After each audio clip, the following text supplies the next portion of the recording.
We love horror movies from the 70s and 80s, and we watch them for 2 days straight, and then we go write a book. Now we're looking back at every title, one at a time, in this podcast that we put out monthly. Once we've had an episode for every movie, it's time to meet up for another Shock Marathon. Oh yeah. The red button is red, which means we are recording another action-packed episode of the Shock Marathons podcast. I am Matt Farley, here with Charlie Roxburgh.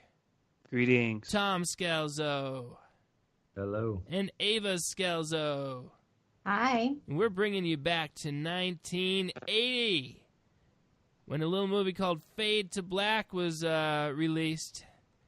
And, Tom's got the cover there, as always. VHS media release. Beautiful VHS. VHS from the legendary Video Oasis in Boston. Oh, of course. You were a member of that place, right? I was, yeah. It was magical place. Pretty awesome. 1980, I guess we'll just get to work. This is something else. From Irwin Yablans. It's from our Halloween. It's from our first Shock Marathon, too, Dude, right? This was the second movie we watched in Shock movie Marathon history. After Wow. Fair Game. Oh, right? really? Yeah. Maybe Yep. that's why. That's big. But I don't understand why you remember it so fondly then. There's subtle reasons. He kept telling me that after Fatigue, that a movie like this, it's why it stood out. But if it was the second movie you watched, like, was the first one really that bad? What was the first one? Fair Game, right? Yeah. Fair Game, yeah. Oh, Fair Game's one of my all-time favorites. Yeah, I think fair- all the bad movies that followed made Fade to Black seem even better, maybe. You know? Did we watch it? Maybe. Mm. Yeah. It could be. Anyway. Could be. Fade to Black opens with the sound of old crime films, and we see the room of the main character, Eric Benford. Is that right? Yes. That's Okay. right. He has a dark obsession with movies, this kid. A woman comes in on her wheelchair and chastises him for wasting his time on those movies. She puts some like nouveau swing music on the radio. Did you guys hear that? It was like the switched on Bach version of swing. It didn't seem like something she would have liked at all. I know, and she starts conducting the music with her cane. She warns him he'll never live to see 30 if he doesn't listen to her and start taking care of himself. She is his Aunt Stella, right? Yes. That's as far as we all know at this point in the movie. Yes. And look, we, the listener, have a lot of questions. Who is this person? What is their relationship? And luckily, the conversation that they happen to be having answers all those questions. Let's listen to it. I took you in after your sweet mother died, giving birth to you. I had no idea you'd be such a trial. Your mother was beautiful. She was a great talent. Hollywood was at her feet. Important men were begging to marry her. And she met your father, that bastard. That was the end of our dance team. It was the end of our dance team. He probably has to hear this like every day. Yeah. Like, oh, I know about The dance team story again. Like, Aunt Stella, why are you telling me this? And she's like, because the cameras are here, and I need to explain it to the dear viewer. So that's the situation. The dance team. What is she implying that she and her sister had a dance team? Is that what that meant? I guess. So. I didn't even really think it was her sister. I just assumed it was some friend, and like she was honorary Aunt Stella. Oh, yeah. But, I mean, Possible. we might as well, let's give it away right now. She's actually her mom, his mom, we're going to learn. And she made up that whole story because of the shame of giving birth out of wedlock. So, that's that. Okay, she goes on to say, I was a fine dancer. The best. And I love it. I love it when they just double up the descriptions like that in the movies. It happens all the time. Charlie. This is an early example of stars of yesteryear in a horror movie. Oh, good. You Who know? is she? Yeah, I don't even know who she is. A bunch of stuff. All the major TV shows, 50s and the 60s, cowboy shows. I mean, I don't really know until I looked it up, but they needed a name and they got her. It's like Yvonne DiCarlo, right? Is that from? It's just Snowbeast? like that. Yeah. Yeah. All right. Then okay. Is Ava raising her hand? Yeah. Raising her hand. I just wanted to say that it has quite a few just names that even just, I mean, like Tom was very excited about Tim Thomerson. As you should be. And I was excited to see that Gwynne Gilford, what is her name? Yeah. Yep. Gwynne Gilford, who we recently saw in Son of Blob. Oh wow! Is Isn't that a miracle? Yeah, that's so good. The lady we liked in Son of Blob is the cop, female cop. Oh, So good. Interesting. I did not know that. So wait, She's was she the main girl? She was the She's main. Chris Pine's mom, which is why I fixated on her when we saw Son of Blob. She's the one who's offered avocado a lot. Is that her? Yeah, I think so. Yes. Yeah. Okay. Wow, I didn't realize. Isn't that Okay. great? She should have gotten an award for being in, because they was both in Shock December. Well, she's back Yeah. in the running. She could get an award for the 2018 podcast awards. Yeah. So Oh, okay. We didn't know as much about film back then. yeah. That's true. Okay. Then we learn that Aunt Stella lost her leg in some kind of accident when she was summoned home after a party to take care of him when he was 4. That's like 1 minute of screen time, and they built in all the backstory, all the hatred, all the under the surface boiling tensions. So she resents him because she went to a party and got a sitter, and he was acting up, and the sitter called the party. Right, Tom? Yeah, exactly. Yeah. He had a Specific- fever or something. She had to come home and help. And she's mad so at she him for it. resents him for life. And he was But- like, yeah, go. I just want, before we move on, it's weird that Island Claws has a very similar setup. Remember, like the drunken accident. party where there was an accident and Ah. like someone had to, take over raising the kid after there was Yeah. an accident. Yeah. It's just bizarre. Two like drunken story party kind of things that led to this point. current situation. Yeah. Yeah. All right. He leaves for work after they argue a little bit more during breakfast, and then even more outside. Highlighted by when he puts his cigarette out in the grapefruit, I guess, is that, or orange or something. Grapefruit, yeah. It's unpleasant to watch these two interact. Yeah, I mean that's the first example of accents that we start to get into. Oh, the accents. We're gonna hear at least one example in the clips, but when he talks in the old time movie voice, it is so wretched. Oh, it is. Charlie. Quick point. While you're filming, you're just watching that one scene. You probably thought, oh, good impression. You nailed it. You start editing it together, and then you can add a few more. You watch the whole movie, and if you're us, or a rational person, it's a lot to take in. It's a lot to take in. It's awful. It is so bad. Yeah, it's tough. It's tough. I mean, that's just like one of my biggest complaints about this movie is that it's constantly referencing a lot better movies and a lot better actors. And then you just get this like watered down impression that's barely like his Cary Grant, which I don't know if that's the clip you have, is just god awful. I had no idea who it was supposed to be. Oh, and this movie thinks it's like making points too, which just makes me even more mad. Like it thinks it's important. The makers think that they're making an important comment on how media affects people in the dumbest way. Anyway, all right. He gets to work. He works in some sort of production warehouse for an ad agency. What I couldn't figure it out. It's a film distributor or something like that. All right. And he gets yelled at in his little cubicle. He's got a sign that says Benford Studio, which is cool.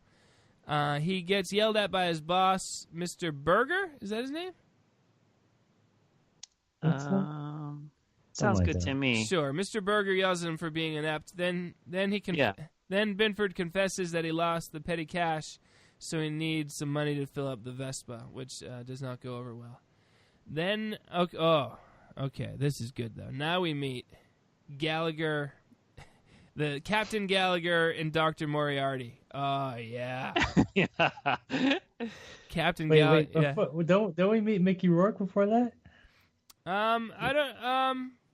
I have it coming a little later, at least in my notes. Okay, Yeah. okay, keep going. Who's Mickey Rourke? The street tough that he fights with about film trivia. Yeah, the Casablanca bit. All right, Captain Gallagher is the captain of the force. Dr. Moriarty is running some kind of program that the captain is not too keen on. He'll be stationed in the former drunk tank. And the woman we talked about, who was in Son of Blob, shows him to his office, and let's listen to the two of them talk.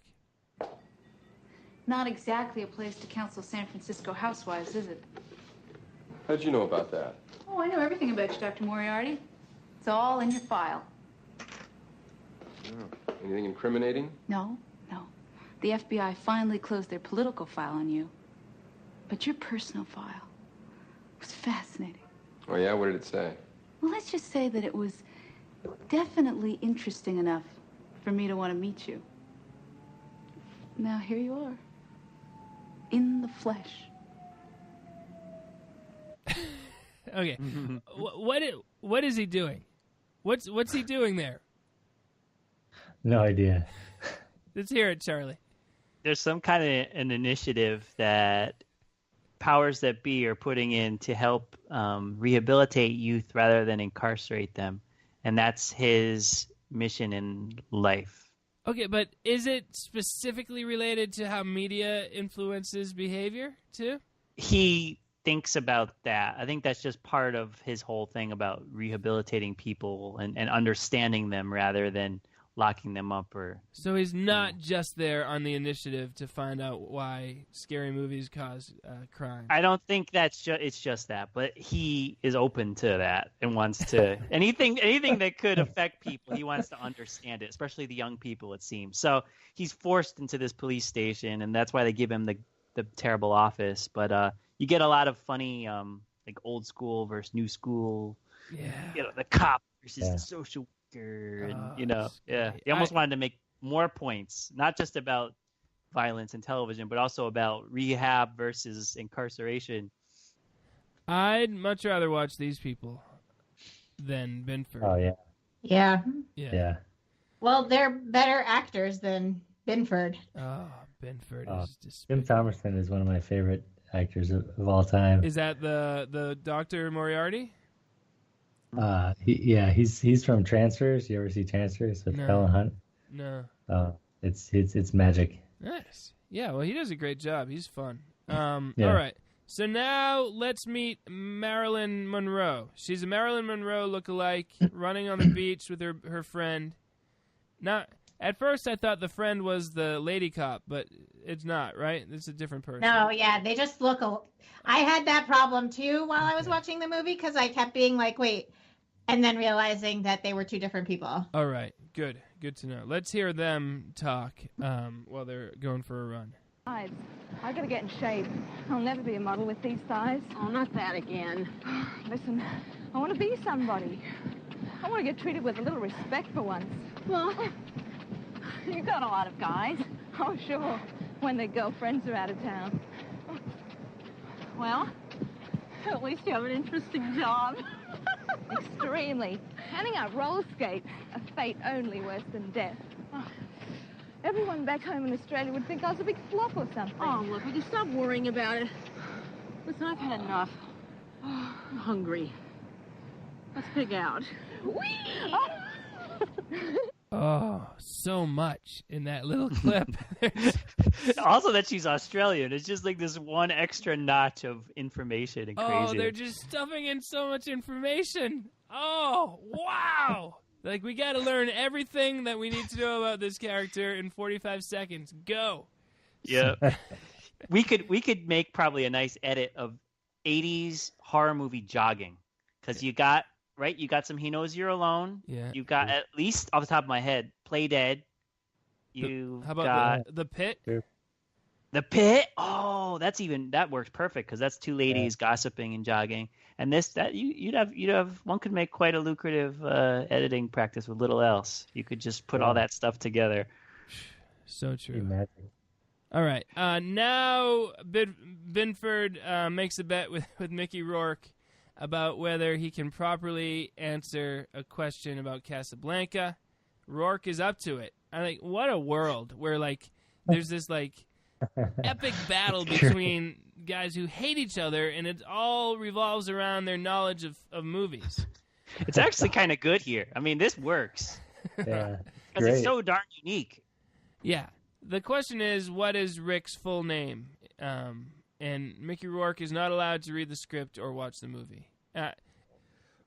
I can't believe Benford trusts that Mickey's not going to read the script or watch the movie. But turns out he doesn't, I guess, right? Because it's like a week later, he still hasn't come up with the answer. All right, next. Benford sees Marilyn at the diner, and he has a vision of her singing "Happy Birthday" to him. So then he slyly changes his seat at the counter, and by slyly I mean not slyly, moving from seat to seat to seat, and Marilyn's watching. And I mean, what happens next is the only comparable moment is in Taxi Driver when Sybil Shepherd accepts a date with Robert De Niro, which never made any sense to me. Like why would she go out with this maniac? The only thing that makes less sense is that Marilyn is into Benford, and he gives her a ride in his moped, and then they make plans to see a movie that night. So and it's her idea, pretty much. She's all about Benford. Yeah. I mean, just Ava, just the way in which he moved from seat to seat at the counter. I mean, come on, what woman is going to respond positively to that? There are so many moments in that interaction that are just like so off-putting. Like when he insists on them guessing the creature of the Black Lagoon thing, and he starts doing the imitation of the creature, and I'm like, yeah, that's when you just get up and run, and you're like, tell the waitress to charge that guy for your coffee or whatever. Yeah. He's so it's. I guess we. And he calls the friend stupid. That's like extra. I know. That's really weird. Yeah. Scary. Yeah, it's like why I'm Benford. Like they could have made Benford just given it had it be that it was a good day for Benford, but he's at his worst when he somehow gets Marilyn. Anyway. Yeah.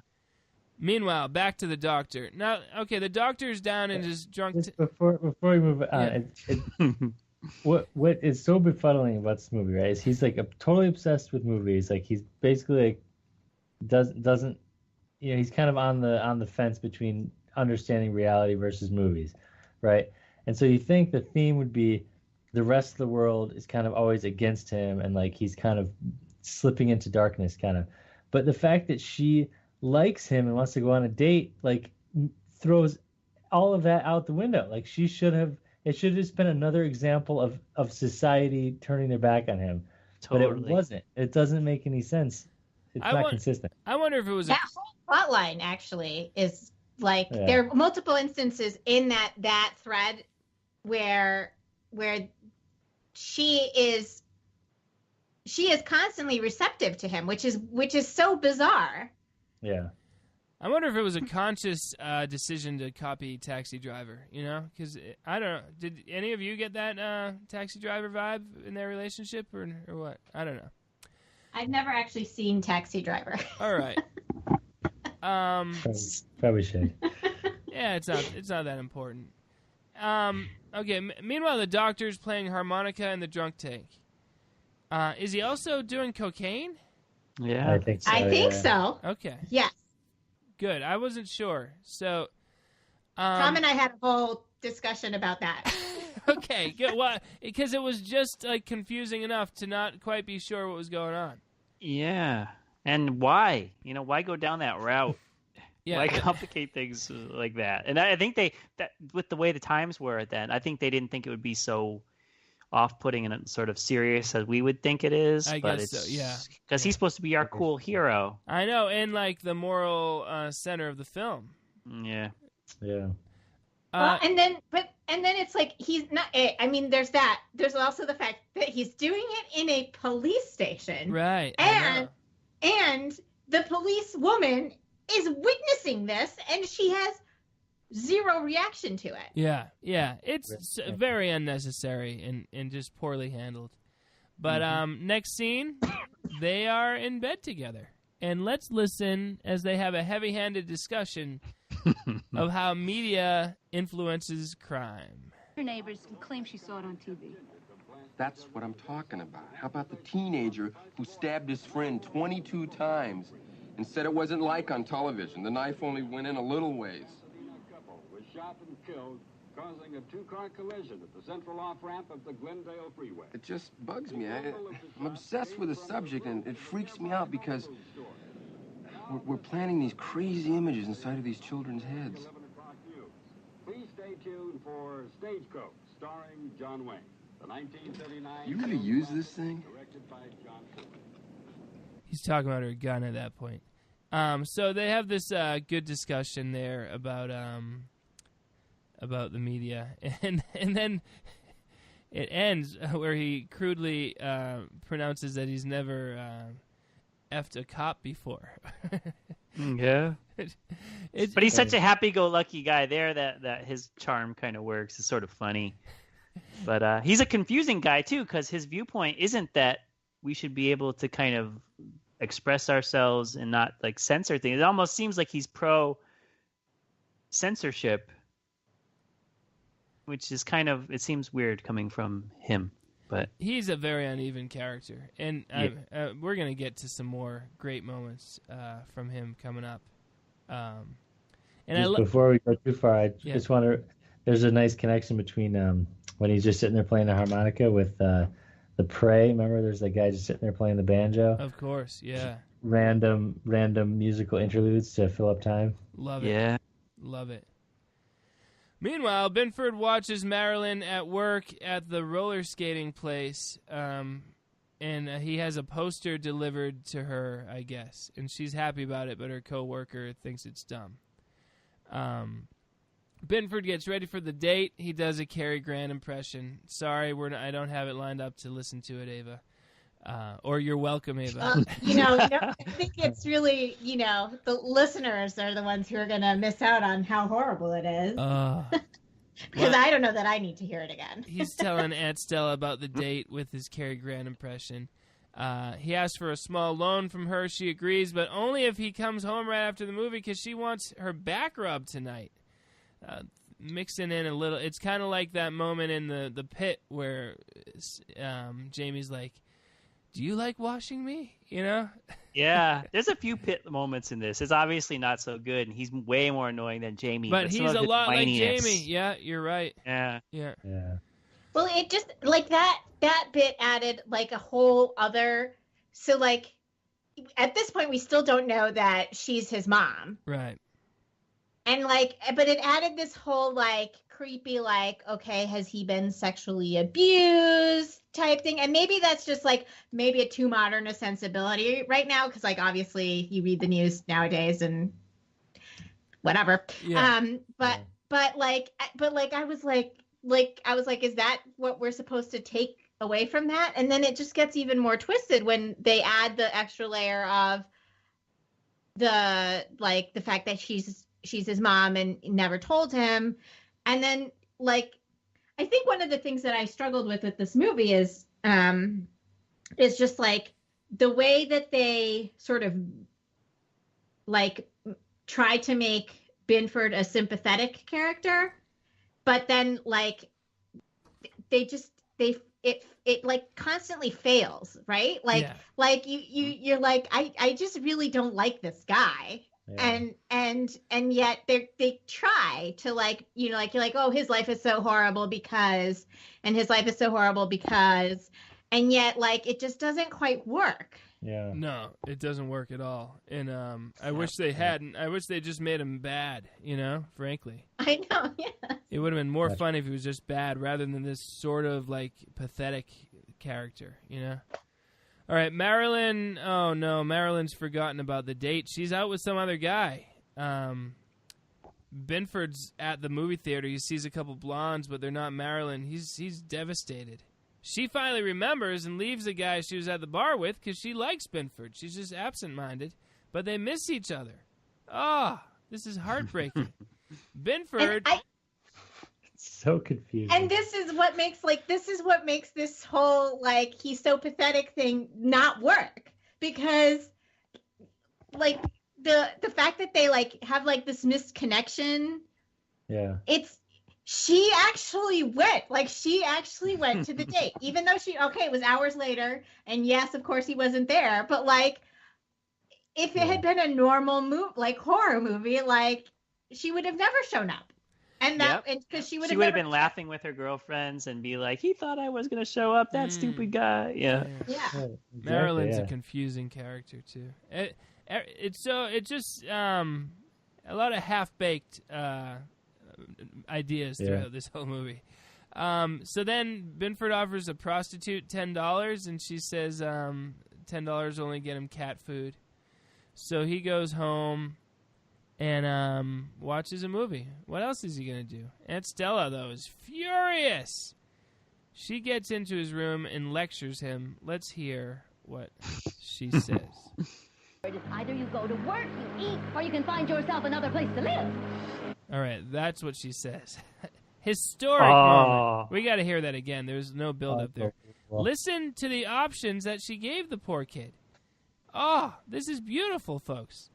This is one of our all-time favorite quotes. So let's listen to it again. She comes in to his room. She wheels right in, and this is what she says. I can't move. Eric, you're hopeless. What is this?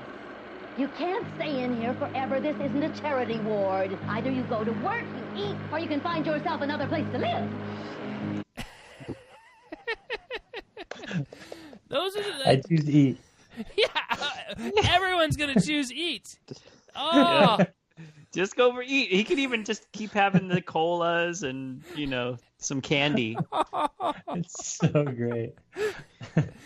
It's like she misread the line and they just left it in. They just left it in. You go to work, you eat, or you move out. That's it. Those are your three. That's fun.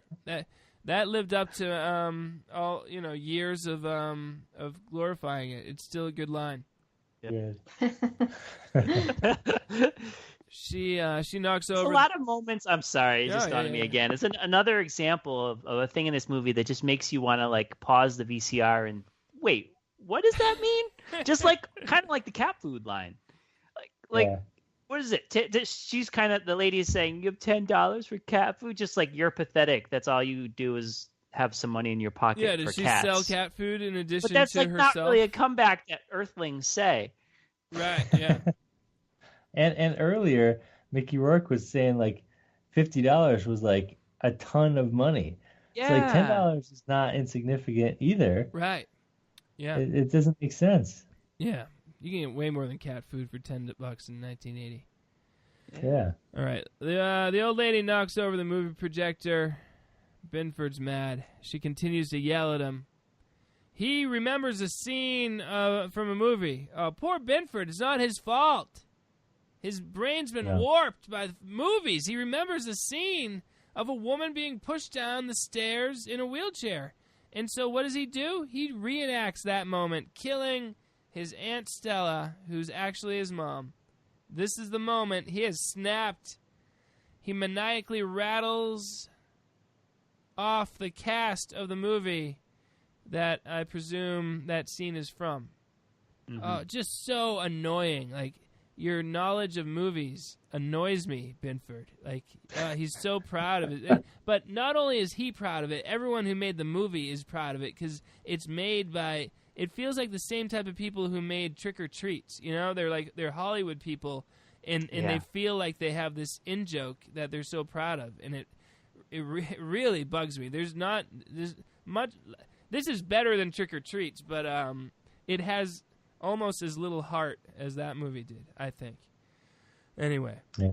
Well put. That's Good true. observation. Yeah. And some weird side, like both, because Trick or Treats also did have that weird moment of like movie film commentary, you know, in the editing room. And this movie also has a lot of like weird, like industry commentary that isn't very like, it's just interesting because it's not actually effective commentary. Yeah. Yeah. So for like insiders to have this such ineffective commentary, it's just very like bizarre. Yeah. Right. Yeah, I didn't even think of that connection too, but it's got that vibe. It's around the same time, and it seems like the same type of people are making it. What has he done? He stares at himself in the mirror. Charlie must have been so happy. Oh, you knew? You knew I would be happy? Yeah, it's the I could also make an edit of the sink cleansing, the cleansing of the soul that happens in movies when someone does something bad and then washes their face. It is like 9 times out of 10. If there's a sink around, you're gonna cleanse your soul with a quick, and then look up. And we use that in Couch of Culpability, right, Charlie? Indeed, we did. Yes, it's a poignant moment. Poignant moment. At the burial of... Okay, what's going on? At the burial of Aunt Stella, the preacher apologizes for being unable to place the ashes next to Marilyn Monroe's. As if that's, like, somehow even remotely possible. Yeah.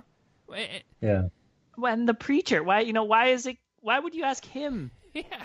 The grounds people, the owners of the cemetery, it's just so weird. He acts a lot like Jamie in the pit here. He's very pouty. Yeah, he laughs wimpily, is what I wrote in my notes, after the preacher drives away. He bribes him to what end? It makes no sense. Yeah, right. He bribes him to not use his services once he learns that Marilyn's not an option. Weird. And I couldn't tell if it was a lot of money or not a lot of money. When he put it, was that like just the bare minimum, or? Yeah, that was weird. It was weird. Well, it's weird because, like, at this point, prior to this moment, he has been like totally broke the entire movie until this moment. Right. And all of a sudden, and it's like, I mean, obviously you can, like, you're a reasonable person. You put together like, well, clearly he inherited money when Stella died. Right. But like for a movie that over explains pretty much everything, it doesn't explain that at all. And all of a sudden he's like big spender. He's got the suits, he's got the costumes, he's got, like, it's just crazy like that. Yeah. Like, it's just a very weird shift, and it's just very funny that everything else that they tend to over explain in these like 30-second snippets, and they like gloss over this. It could have been a few seconds at a desk with like an insurance guy who's like, sign here, Benford. Now this money is yours. And then he could have like looked up, and we'd be like, okay, he's. The best part is the insurance guy would call him Benford too. Everyone calls him Benford. When the doctor just starts calling him Benford, I'm just like, what? Doc, why are you so comfortable with Benford already, Doc? It's a good name. Do you guys feel that? Like, I love his character, but it's very memorable and catchy. And when Mickey Rourke is like, I hate Benford, it's like, it's the perfect name to just be calling out to the gods and complaining about. Benford, you're out of your effing mind. Oh, that's such a moment. That's coming up. Oh, okay. So good. Then the lovely mail woman comes to the door, asking why there's a new name on the mailbox. He angrily explains that his name is Cody Jarrett now, which I guess is a character from one of his favorite crime movies. Mm-hmm. And he's changed the street name that he lives on to 99 River Street, which I assume is a reference to something, right? Also, yeah. No, that's when I went back and looked at the movie the second time, I realized when he's reading the TV guide at the beginning, he mentions 99 River Street and says, "Ooh, I should tape that one." Okay, so it's a good movie. If you ever seen it, it's really, really good. Oh, nice. It's like a film noir. He did a very convincing job with that street sign, huh? Yeah, I know. Like pre-Photoshop days. Surprisingly. like the lettering, for a handmade street sign. Yeah. It looks exactly like the lettering on the actual street sign. Well, he could have gotten it from like a props house or something, in the same way that at some point he's driving like an antique car too later in the movie, right? Where did he get that? That no reference to explain that either. Okay, Eric has gone nuts. Yeah, he's painted his face. We see him painting half of his face like Dracula. Then he finishes his face off screen and goes to a screening of Night of the Living Dead. Did you have a point, Eva, or no? I just wanted to say that I did like that one shot where he has his face half painted and he turns and he keeps turning until you only see the paint. Like, that was actually visually interesting to me. Yeah. They probably used it in the trailer or something too, that's on the poster. You see it like head on, but you're totally right. That was genuinely kind of creepy because when they got the profile just right, it was like, oh god, yeah, he's really flipped now. That's creepy looking. The images of Night of the Living Dead seem to have a deep impact on this poor man's psyche, although he's already totally nuts. Meanwhile, Marilyn is at home, drunk again, doing seductive poses in front of her mirror. She goes into the shower. Eric enters the bathroom, still dressed as Dracula. He opens the shower, about to stab her with, it looks like a scalpel, yeah? It does, but it's a fountain pen, an old school pen. It's a fountain pen. Yeah, he just wanted her autograph. He says that. Oh, and it actually is a pen. Like, the idea is obviously that you are thinking it's supposed to trick you, right? You are supposed to think this is the Vivian Leigh shower scene from Psycho. Yeah. So you're expecting him to stab her, right? As like vengeance for not showing up at the date. Makes no sense. Right? And then you got to make a choice with this relationship. It's either she teases him and he wants to kill her, or like she likes him and they get together. But it's like they're trying to do both. She kind of doesn't like her, but not enough to kill her, just kind of scare her a little bit. It doesn't make sense. But he runs off. He gets scared, runs off, says, "I just wanted an autograph." Right. Runs off like crying. It's like so weird because like it's so creepy, and then his motivation for actually being there is so innocuous, and like, I mean. Forget the fact that, obviously he's like broken into her home and she's taking a shower and he's like peeping at her. That's creepy and weird and gross, but his actual, it doesn't make sense because it's hard to believe that is what he actually went there to do. Yeah, right? That's the question. That's where I struggle with, right? It's like, it makes no sense that's the only reason he went there. Right. And yet, that's all he does. He just runs off, and then you see the shot of the ink in the drain. They were so proud of that instead of the blood. Yeah. What they should have done is, right, she gets out of the shower with a towel on. He's sitting there with his autograph book and pen, and then he would say, they just wanted to try to reenact the shower scene, but it makes no sense if that was what he really wanted. It's just contradicting itself constantly, in multiple ways. It's so... Well, Right. I think part of the issue is because they are so tied to this idea of recreating some of these very famous cinematic moments, and then you're like, but they don't do it well, and or they it just kind of it falls flat for various reasons, and so then you're just you're kind of just stuck on the but that's why Psycho's Psycho, that's why it's. Yeah. What it is. It's like they had the idea. I'm watching this. Yeah, they had a couple set piece ideas and then figured out how to make a story go around it. As opposed to the set pieces serving the story. So dumb. And I don't even So he really was there to get an autograph, but when he went into the shower, did he think that was part of how to get an autograph, or was he trying to scare her? And we shouldn't even talk about it because it's not. Yeah, it's too crazy. No. They didn't think about it this much. It's just, that's the problem. They tried to, they just didn't. they had the visuals that they wanted, and then they tried to shove in this like half-assed story with it, but it like it doesn't work. It doesn't fit. Like the motivation, the reasoning, it doesn't. That's not. I mean, I understand that this is a film and it's fictional, but like you have to have it grounded in some semblance of reality. And one of my problems with this movie as a whole is that because they kept taking these like weird cinematic moments and like shoving them into this story, you lose all sense of like, you know, sort of cohesive storytelling. Heck yeah. Because there is no good cohesive story here. Heck yeah. Amen. Okay. Now he approaches the prostitute in the parking lot. He starts chasing her through a dark urban landscape, and she falls into a picket fence, which then goes through her, and she's dead. And then he unfortunate. Seems to go then suck her blood like Dracula. Yeah. Yeah. Okay. Yeah. Just That's check. what you do sometimes. Yeah. All right. Back at work, Mickey Rourke asks him about whether he was out dressed as Dracula. Why is that? Because there's a news report about it. So what, someone saw the Dracula guy chasing the prostitute is what we have to imagine? No, Charlie? No, they just said that there were a bunch of Draculas there, and I think it was just noteworthy because of the weirdness of the thing. Got it. But I could be wrong. I don't think it's connected. I mean, going back to the fact that he went to a Night of the Living Dead showcase, I don't understand what Dracula has to do with that. Yeah. Makes no sense. And I didn't see any other Draculas in there. There were other people kind of in weird ghoul costumes or I don't know, just something, but yeah, definitely not 500 Draculas or whatever. No, whatever they said.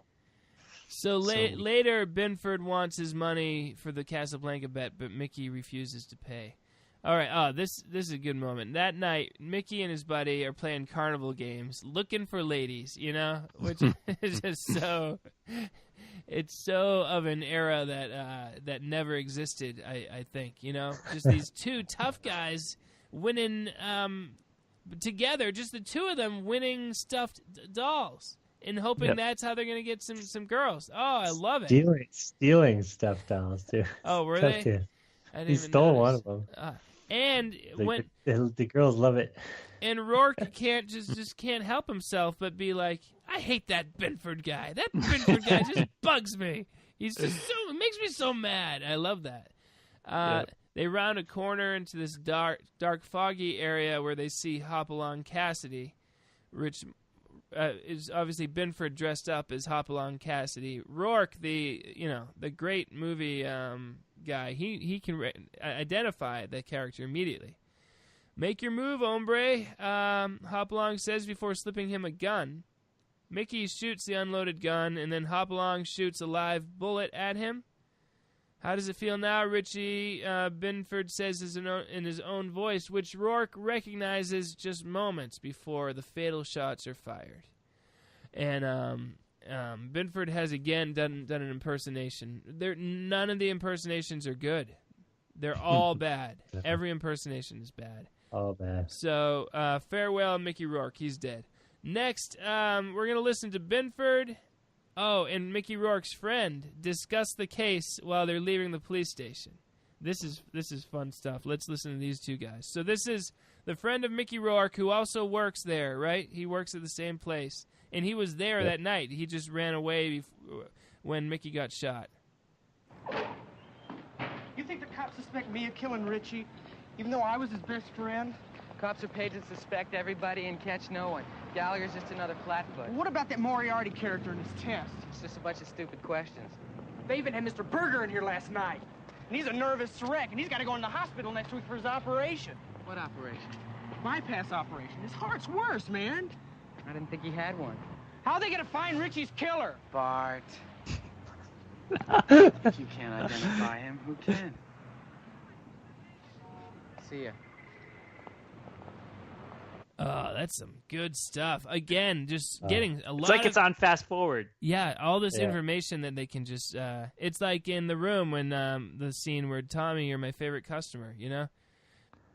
Yeah, there's so many scenes like that. I feel like with this guy and with Thomerson, there's just like yelling for no reason. Like the scenes don't really call for yelling, but like even just having a conversation about movies, it's like, I hate you, Benford, and like it just ends in yelling for no reason. And Thomerson yells almost every one of his scenes ends in some sort of a yell. I don't know if it was a direction, by Zimmerman, but I like it. Yeah. It's why not have it be more intense, Charlie?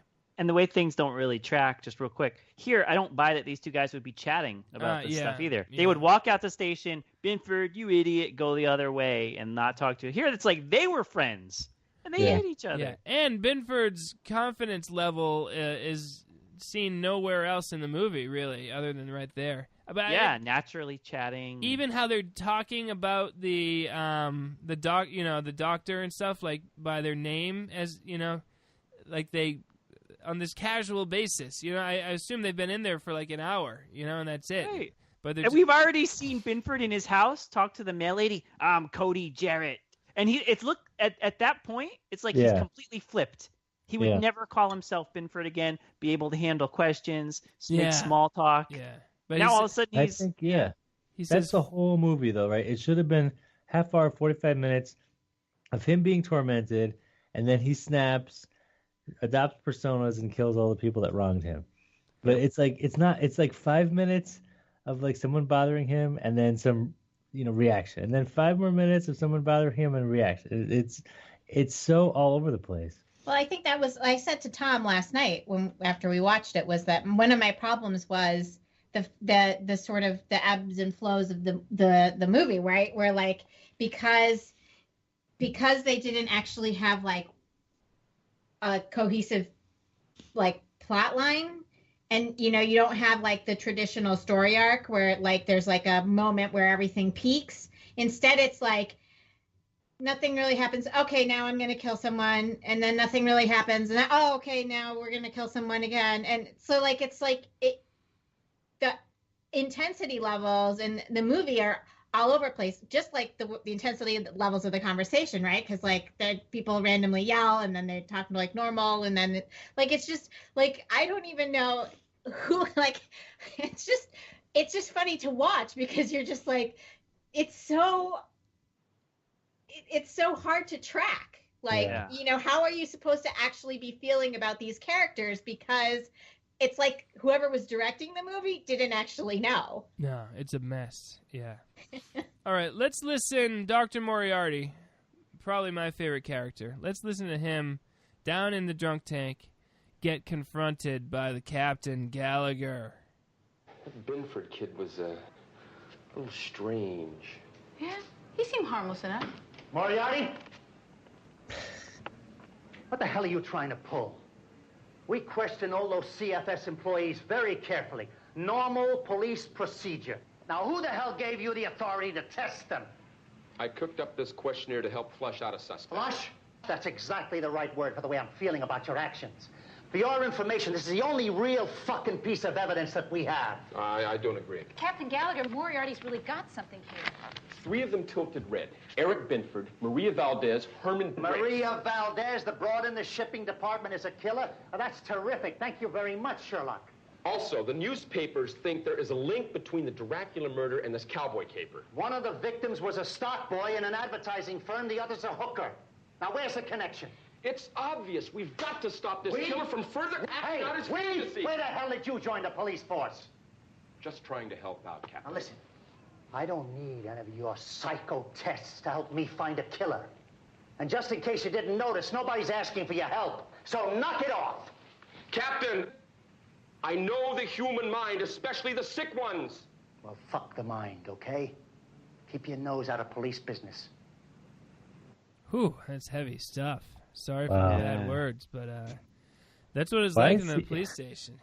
Why is he there? That's the question. What is, like, you'd think the captain would have some say over what random doctor just moves into his station, Yeah, it's over his head. This happens to like the commish or somebody, somebody at the regional level. Oh. It's funny though. There's always that thing about like book learning cops versus the regular cops. It comes up all the time. Yeah. We've seen it in multiple movies. Also in Play Dead. Where he teases him about Joe College. And... Yeah, it's good stuff. All right, Benford hitchhikes a ride from a guy. He's a movie producer, former actor, driving an antique 1934 car.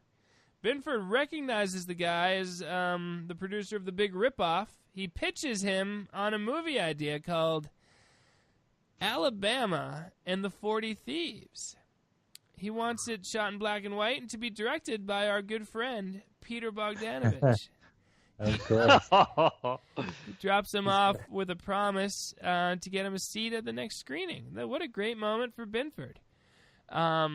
He comes home, and he's about to tell Aunt Stella about his lucky day, but oh no, of course, he killed her. He forgot. So he has a somber moment where he tells the good news to her urn and apologizes for murdering her. So that was nice. As one does. Benford. The Benford. This interaction though made sense, right? It's like he engages with someone. It's kind of like his dream, and then his hopes are built up, and then we're expecting it to come crashing down. It should have been like that kind of arc with all of his interactions, and it would have made a lot more cohesive sense. All right, now Benford goes sightseeing on Hollywood Boulevard. He annoys a woman coming out of the YWCA Studio Club and talks to her about how it used to be the Hollywood Studio Club. And then he annoys a guy at a burger stand. Let's listen to that. 26. Did you ever see Marilyn Monroe coming out of the Brown Derby? She's been dead for years, man. You're wrong. What are you talking about? I said you're wrong. She's alive as you and I. She's dead! She's dead, you jerk! You're wrong. She's as alive as you and I. I love how mad the burger guy gets about it. He's like, what? It's so good. Yeah, that is pretty funny. No one and everyone else in normal life be like, okay, man, whatever, she's alive. The burger guy's like, no, I'm not backing down. Yeah, I love that. Now, Charlie, did you say the producer of this movie produced Halloween? Yes. All right, so that's why Benford's back home watching Halloween on his TV. Like, yeah, I was thinking maybe that he licensed the movie to himself so he could get extra pay. That's fun. It's not actually on the screen, is it? It's just the audio. It's just the audio. Yeah, but maybe he doesn't. At the end they have they acknowledge all the film clips, and they don't actually list out Halloween. Yeah, they show the poster too, but it was slightly. I don't know, but either way, Yablans was getting paid. Then he. I imagine. Then he pleasures himself while looking at a Marilyn Monroe poster on the ceiling. The ShockMarathons low point. Low Apologizes. He apologizes to Marilyn when he's done. All right. At work, he's yelled at by the boss for what's going on now. He took the company car for personal business. Is that what happened? I guess. He's never done anything right at that job. Yeah. So just take your pick. You know, Okay. Everything has been wrong. Let's listen to Benford telling his boss that he is getting married. I can't picture the creature who'd want to marry you. Tell me, who is this unlucky girl? She's a famous actress. And who might this famous actress be? Marilyn Monroe. Oh, shit. Hand over the keys, Benford. The name's Cody. Got me? Oh, snap out of it, punk. Your name is not Cody. Cody Jarrett, and don't ever forget it. Get your goddamn hands off me and get the hell out of here. You're fired. Too late. I quit. Okay. So where do you think you're going? Out of my way. This is my place of business, and you're not going inside. Mr. Berger, my posters are valuable originals, and I want them. Well, you forget them, because anything inside belongs to me. It might help to pay for some of your screw-ups. I mean, just like the minute that he goes into he says, "I'm Cody Jarrett," like the reaction of the boss is not anywhere near where it would be logically, No. And why does he switch away from Cody Jarrett so quickly? Cody Jarrett doesn't know about his posters or care. Cody Jarrett would be like quoting the movie still and acting like a gangster. Right. So dumb. It's no good. All and right. like the boss is like adamant to like argue against him. Yours not Cody. He's as mad as the burger joint guy was, Yeah. All right, that nice dedication to the truth. How about this? The boss's name. What's the boss's name? Marty Burger. That's right. See the connection with the guy at the burger joint? Oh. They both get riled up about things. Okay. I didn't even notice that. That feels like a stretch, but okay. That night, the boss is, the poor boss got to work late. He's fixing all the invoices that Benford messed up. He's frightened by Sam, the security guard, who says he'll get him some coffee. And then Mr. Burger goes around the place trying to find a light that works. None of them do. Why? I don't know. Did Benford find a way to turn him off? I don't know, and I don't care. Then, I do like that the boss works inside of a tent or something. Yeah, I know. What? I do not know What was that? It's so bizarre. The geography of that place was not explained to us. Yeah. Then an arm crashes through the wall, is it a wall or is it just a poster? But whatever it is, it grabs him, and then Benford, dressed as a mummy, comes shuffling toward him. Mr. Burger eventually goes into cardiac arrest from the stress of the situation, and Benford laughs through his costume. So, goodbye, Mr. Burger. Charlie. Yeah, this is one of the examples of what we mentioned in our book, how he kind of inadvertently kills people a couple times. Right, the girl in the fence, and then this situation, he just kind of sets stuff up so that it happens, but he doesn't actually do the action. Yeah. It's not a big deal because for him the main thing is that the theatricality of it and the cinema references, but still for almost like a slasher or a horror, it's a little lame. He didn't know for sure that this mummy was going to terrify. Yeah, but they planted the seed when the guy told him about how he needed. They did plant the seed, but if you know someone, this Marty Burger could have been like a mummy. That's Get dumb. Out of here. I know. I'll kick your butt, man. Seriously. Yeah. Yeah. All right, now Benford's at a TV store. Oh no, he sees the producer from the car. Remember the producer that he pitched just a little while ago? He's on TV talking about his next project. What's it called? Alabama and the 40 Thieves. And before he can even get to the point where he explains where he got the idea, they got a cut for a commercial. Benford somehow is able to get through to the the TV station immediately, and someone comes to the guy and you got a phone. It's a phone call. It's urgent.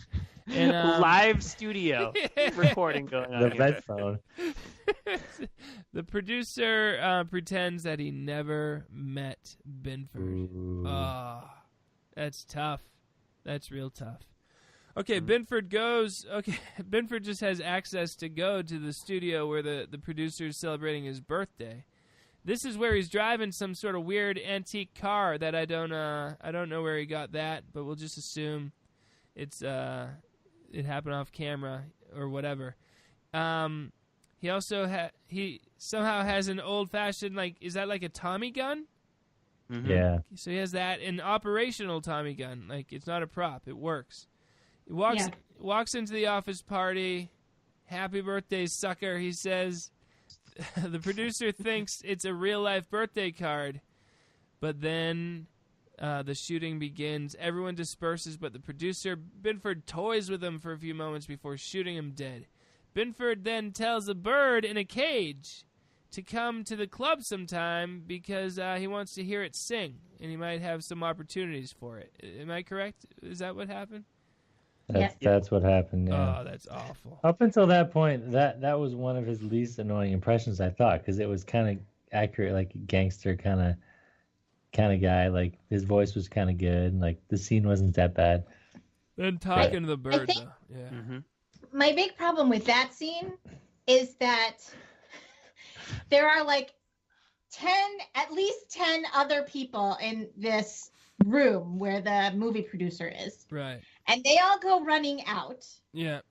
And how does he get away? How does he get away? Like, it just doesn't, like, there's make no sense. And he has no makeup. Like, he's dressed as a gangster, but he's not wearing heavy makeup or a mask, which he did for the, like, in the Dracula one, he's wearing all that makeup, and it's actually kind of hard to see his actual features. Yeah. And in the shotgun one with the Mickey Rourke, he's wearing some sort of mask over his face. And this one, he is not. It's basically Benford in a gangster outfit. And he drove in that car, which is so noticeable too. And he drove on. It seemed like he drove into like the studio or something to get there. Yeah. It's another example. It's like the Psycho scene where they're just like, it would be cool if this happened, and let's not worry about any of the ramifications of it. Just let's let this happen and not worry about anything else. What a shame. You know what I want more of, though? I want more of the gosh darn doctor and the captain arguing with each other, and let's have some more of that. I think we got ourselves a real wacko here. Captain, listen to me. Benford is not crazy. He's a victim of the society. Believe me. Oh, that's beautiful. The man runs around in a Dracula and a mummy outfit killing people, but he's okay.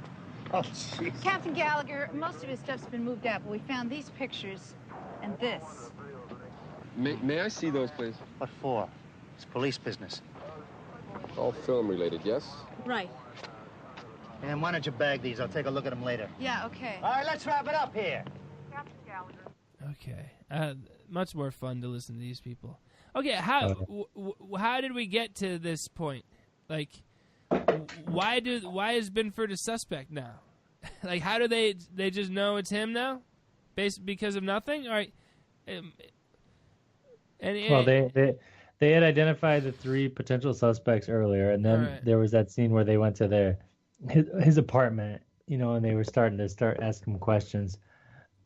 So I guess found the street sign was changed.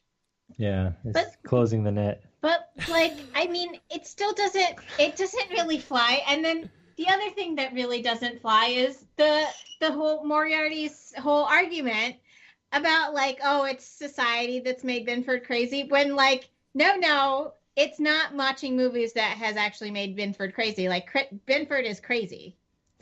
Or like... See, you're pro Gallagher. I am pro Gallagher. He is right. No nonsense. Like, yeah. This guy, it's like, he's going around shooting people. He's kind of recreating scenes, but like, it's not the movies that have actually like given him the impetus to do this. It's like he's just got these weird vendettas with people, and he's electing to use movies as his method of killing. But it's not what's motivating him to kill. And that's what like Moriarty's argument is, kind of like, oh, these movies have made him kill people, and that's not what's actually happening. This is exactly what the producers dreamed would happen when they were making this movie. They're like, this is the kind of movie that people are going to debate about afterwards. This is bringing up issues. I forgot to mention it, but in a previous quote we listened to, at one point, Moriarty says, like, they're red. Like, red is some kind of, he's got some kind of, like, color system spectrum that they don't get into at all, but I like how he just like dropped that in. That is subtle, yeah. And I was gonna say real quick here, the way these cops are talking, it gives me a little hint of that it's like a McCullough senior and junior movie. Yeah, got a little bit of that Video Murders Del Vecchio kind of thing, and also with the, commenting on social issues and just shouting at each other. So it's got the hint of Video Murders. We gotta watch that again soon. That's a good one. Marilyn and her friend go to Blow Up Studio that night. Her friend is accompanying her because she says a lot of photographers are sleazeballs who are just scamming you. But then the friend immediately leaves before even seeing the photographer. The friend's like, well... It looks like a nice place. Yeah, nice place. See you later. Probably fine.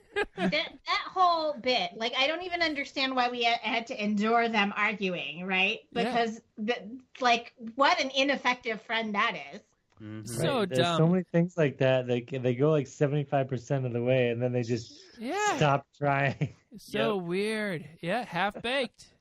And 3/4 baked, I guess. But still. Baked. Meanwhile, the doctor, what's his name? Moriarty and his girlfriend are cruising the streets looking for clues, I guess. Tom? Oh, wait. No, never mind. Okay. Marilyn goes in and finds the photographer who introduces himself as the Prince of Hungary. That happened, right? I got that right? Yeah. Yes. Oh, yeah, no, that happened. That happened. Marilyn is smitten. Oh, she is. She like, somehow doesn't recognize him. Yeah. That's up for debate, though. You think she does? Because at that one point, even after she's had the pills, she says, "I know who you are," like half under her breath, and I don't know. Her motivations and how much she knows is weird. She might have just wanted to go along for the ride. She's like Kim Novak in Vertigo when Jimmy Stewart finds her, and she's like, I'm going to go along with this. Charlie, your point about royalty? Yeah, I was just going to say, why royalty and photography together? I know. I mean, maybe that's a movie reference. It's probably a movie reference. Yeah. He's the regent of Carpathia. But he could have just been like, I'm hotshot fashion photographer, this person. I know. I've shot all the great Hollywood stars, and I'm going to shoot you now, Marilyn, and that would have been fine. But now we get a Hungarian accent on top of everything. Now the doctor and his girlfriend discuss how Aunt Stella was actually his mom, like that we mentioned earlier already. Then this is great. They hear a report of a suspect being spotted, and so they take a real sharp turn through this like big pile of... Oh, that's good. But right before that, I'm sorry, Farley. Yeah. Moriarty says, Benford never had a chance. That poor little weasel. About his life circumstances. And he just it's calls pretty him funny. Benford. He already is on a Benford basis with the guy immediately. He's talked to him once and read a file on him. But then they drive through the cans. Driving through the cans. Classic B movie. It's either cans or cardboard boxes that you do. Like so shoved in there. How much time did that shortcut save? I mean, it lost time. Yeah, you're going through the cans. Yeah. You're going around some car is backing up. Oh, that's so funny. They're like, we gotta get the cans in there. We just have to. We must get the cans. There's no two ways about it. Oh, that's beautiful. All right. At the end, after they had a test screening, someone's like, impressive, and knocked over about 50 cans in that car. I was thrilled. It was okay. Now, Marilyn and the Prince are dancing in a candlelit room. How does Benford have access to this place? With so a much feast. work. There's like pheasant and vegetables, and it's a grand smorgasbord. The doctor and the police officer arrive, and Moriarty shouts out, "Eric Benford, where are you?" Okay. And he's supposed to be a gentle, the worst ever. Benford gives Marilyn a pill, which she takes without any question. What's going on there? He just wants to sedate her for the... No, but it might be the opposite. He already gave her sedate pills. This might not be sedated pills. Oh. Interesting. Because he says it's over now. And then he gives her the pills. He says, wake up. Like, it's over now. Yep. Okay. So confusing. Imagine that level of confusing. Yeah. You didn't need to do that. Give her the pills at the first part made sense because she looks all woozy and maybe makes you believe why she's buying this crap a little. Okay. Well, then he gives her a third pill later. Oh, that's so I don't know what's crazy. happening. And he doesn't even he doesn't show a preponderance of pill knowledge at any point. Like, there's no good reason for it, Yeah. It's just there's no reason for any of it. There should be no pills, period. Like, and they're just... I didn't realize they were counteracting each other, too. It's like, what's the point? We're back to square one. All right. That's the theory. It's just a theory. But she's there voluntarily. It's also... The doctor breaks through the door and is shot in the leg by Benford. Then the doctor tries to reason with him, and it's real good stuff. Right now. You're Eric Benford. We can help you, Eric. Who? Benford, you're out of your fucking mind! Who the hell is Eric Benford? Come on, you and your goddamn therapy. Get me to the car. Okay, get up. Lean on me. So much going on, but I like.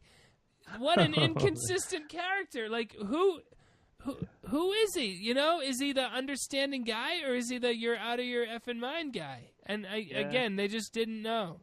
You know? She takes the out of your effing mind as therapy, as gentle therapy. That's a good Her point. role as the policewoman saying you're too soft. Oh, you and your therapy. He kicked down a door and shouted the F word at the guy. Yeah. His therapy lasts about 5 seconds. Yelling. No, it doesn't make any sense. Okay. I did look up Marilyn Monroe's movies, and there is one called The Prince and the Showgirl. Oh. And the lead character is Laurence Olivier as Charles, the Prince Regent of Carpathia. Boom. Which I believe is the impetus for the whole scene. Great research, Ava. That's big, and it just makes me mad because these Hollywood insiders like, ooh, all these references, you know, that they're proud to know about. Well, that's what I said to Tom was like last night too. I said, you know, one of the other problems with this movie is that there's all these like movie references, but that some of the movies are like really quite obscure. So like it falls flat when you're like, I think they're probably referencing something, but I don't know what it is. Yeah, it just reeks of something that seemed clever to all the people making it, but isn't to anyone else. So that's bothersome. All right. So then Moriarty gets back to the car, and he's complaining about his leg. He's like, whining my leg about really his hurts. leg. I He's love like, yeah, it. dude, you got shot at. She says, "Are you going to be all right?" He goes, "I think so." Something like that. Why did they get in the car? They get in where are they going? They like that whole cut. Like he runs off, and then all of a sudden they're in the car. Yeah. Like, why not just follow Benford? Like, where could they be? Like, Benford was right there. Like, Marilyn they went the Monroe's opposite walking. way. They were all right together. Marilyn Monroe is walking, tottering down the street. She's so slow and drugged. Benford's walking menacingly behind her as if he's stalking her. And then he just goes up to her, and they're walking next to each other. It's such a bizarre sequence, too, because it's like, at first I thought she was afraid of him, but then they're, like, kind of walking hand in hand, and you're like, I don't understand. Like this whole thing with Marilyn is so confusing because even now, having seen the whole movie, I still don't know how she really felt. Yeah, no one knows. The actors didn't know. So Moriarty says go to the Hollywood Boulevard because his whole life is a movie. So that's deep and meaningful. All right, so like we said, Marilyn's walking. They with Benford. They go to the Chinese theater. There's a showdown between Benford and Moriarty. And Benford's talking in an old time movie voice again, which is awful in this empty movie theater. Marilyn gets Benford to give her the gun. But then the doctor screams, "Run, lady, run!" Run! Which causes Benford to take the gun back. I lost it in that moment. I was like, what? He just needed to be quiet for like 2 seconds, and she would have nipped this whole thing in the bud. This is why Gallagher said he's not on the force. Yeah, Captain Gallagher's right in every way. But, Moriarty is such an idiot. Team Gallagher. Okay, now Benford... And right before that, there's supposed to be a poignant moment where he reaches the screen and he's touching the movie screen, right?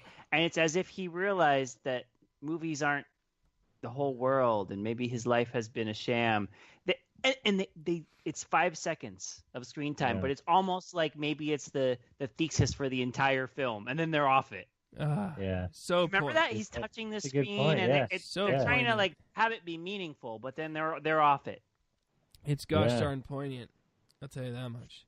Now, Benford and Marilyn are on the roof of the theater. They're surrounded by police officers. A sharpshooter shoots Benford directly against the directions of the good captain. This has a little bit of this has a little. They talk so much about when to shoot and everything. It's just unbelievable. But it has a little bit of a Christmas Evil thing going on here. Not so good, of course, but the anti-hero running away and kind of like the mob and the crazies, the mean people don't understand this anti-hero after him, and a big ending. They can't take Cody Jarrett alive, Benford declares. He makes a few more whiny declarations while shuffling about the roof. Then he bows to the crowd before being shot multiple times. One more dramatic moment for him to say, "Those stinking cops, they didn't give me a chance," among other things. And I'm saying, just die already. Sheesh. I made it, Ma. Top of the world, he says before being shot more times and finally falling to his death. Thank God. It's over. It's not one of the worst ever. It's not one of the best ever. It's got a few moments. The doctor is awesome for sure. Once or twice it felt kind of nice there when he was up on the roof.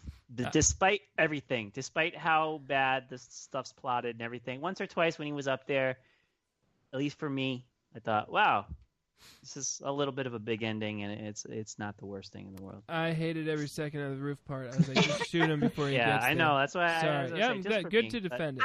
I said to Tom, I was like, I bet Farley does not like this movie, and I'm with him. Yeah, but I don't hate it. I don't despise it. If it was all about Dr. Moriarty, it would be one of the best movies ever.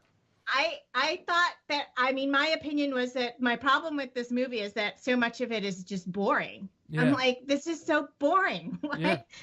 Like the whole beginning, I was bored. And then when you start to get into the action, it just doesn't make any sense. So I'm like kind of angry and bored. Charlie, why? At least I feel something. Yes, good point. Charlie, why don't you defend it a little bit, if you can, or just tell us your thoughts of the movie itself as a whole. Yeah, one thing on the pro side, I think, is that they were trying kind of a little bit with they wanted to say something, and that's bad when it comes out pretentious, but it's also a little good in that it's not just another sequel or another reboot of something. It is that movie where a horror movie killer is influenced by other movies. It's not done well, but it has a little piece of the slasher kind of 80s horror movie pie where that's what it does. It doesn't do it well, but they sort of had an idea. They sort of tried.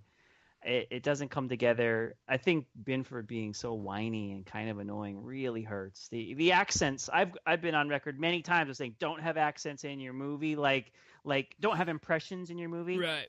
Yeah, Eastern European accents are fine though. Yeah, accents fine. People doing James, it's always James Cagney, and it's always like you dirty rat or something, and they do that here. So it's as if the actor said I could do impressions, and then the director was like, "Do it. It'll fill screen time."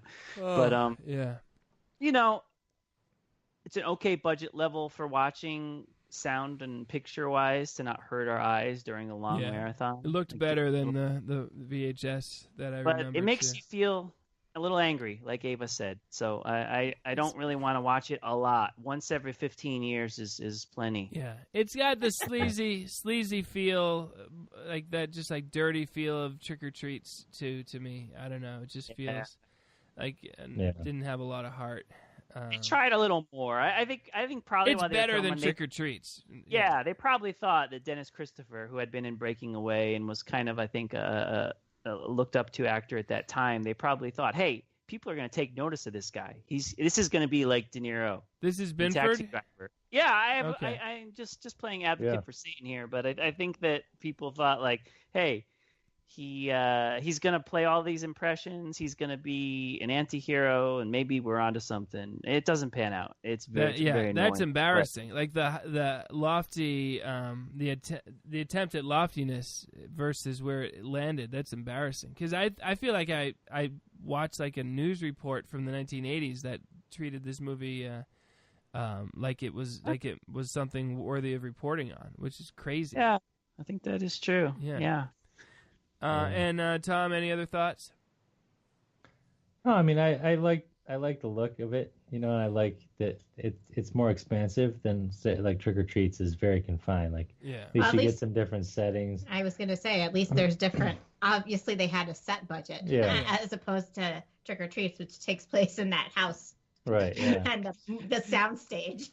And I like Thomerson a lot. I love Thomerson. He's great. Now, who's that? That's Moriarty. He's Moriarty. Yeah, I like him a lot too. He's great. But I mean, just in general, like, it's not my favorite movie, but you don't forget it. Like, it's not like, I don't know, like Slumber Party Massacre 2. I'd have a hard time remembering a lot about it right now, but this movie I remembered almost like the whole thing, even though we hadn't watched it in a long time. It's very distinct in your mind. Even it's not the best, but it stands out. Yeah, I just kind of wish that they had had a better story with the like cop and doctor thing. Yeah. I think more of them would have made the movie. It should have been about them. Yeah, them. Yeah. Like, from the whole movie, their point of view. Now, that guy, he's not the guy from Halloween 3, is he? Because he kind of looks like him. No, that's Tom Akins. Don't you think he looks like the Halloween 3 guy, the Moriarty, or no? Kind of. A little bit, yeah. Yeah, whatever. All right, and then any awards or anything? Yeah. So in Shock December, Best Supporting Actor nominee, Mickey Rourke from Fade to Black, went up against Tom Hanks from He Knows You're Alone. Wow. Dick Van Patten, Son of Blob. Whoa. The Ninja, Slumber Party 3.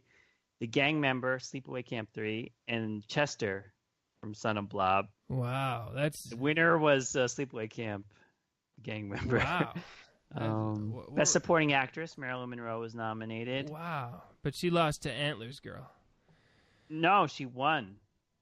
No? Wow. She won. She won Best Supporting Act. She beat out Antlers Girl? Yeah, because of Drunk Again.